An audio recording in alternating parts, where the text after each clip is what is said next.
সব বন্ধুরা মিলে এসেছি রানাঘাট স্টেশনে।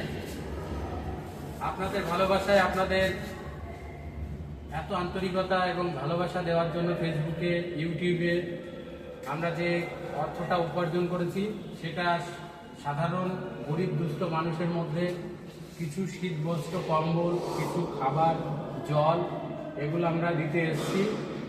আপনারা এইভাবেই আমাদের সবসময় ভালোবাসা দিয়ে সাপোর্ট করবেন, পাশে থাকবেন। আমরা প্রত্যেক সময় দুস্থ মানুষের পাশে আছি এবং চেষ্টা করব পাশে থাকার, যদি আপনারা ভালোবাসা দিয়ে থাকেন আমাদের। আর একটা কথা না বলে নয় যে আমার জীবনেও অনেক বড় ইচ্ছা ছিল যে আমার উপার্জনের প্রথম যে টাকাটা আসবে সেটা আমি সম্পূর্ণটাই আমি এই দুস্থ মানুষের মধ্যে দান করব। সেটা যে কিছুর বিনিময়ে হোক না কেন, সেটা খাবার হোক বা কোনো পোশাক হোক না কেন। তো আজকে আমি করতে পেরেছি শুধুমাত্র আপনাদের প্রচেষ্টায়।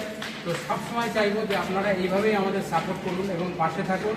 আমরা চেষ্টা করব যে আপনাদের এই প্রচেষ্টায় আমরা যেন আরও বৃহৎ আকারে এই প্রচেষ্টাটাকে চালিয়ে নিয়ে যেতে পারি বা কর্মসূচিটাকে চালিয়ে নিয়ে যেতে পারি, যাতে পরবর্তীতে আমরা আরও, আজকে যদি 10 জনকে সাহায্য করতে পারি, পরবর্তীতে যেন 100 জনকে করতে পারি। এই আশীর্বাদটুকু করবেন। সকলে ভালো থাকবেন, সুস্থ থাকবেন। টাটা।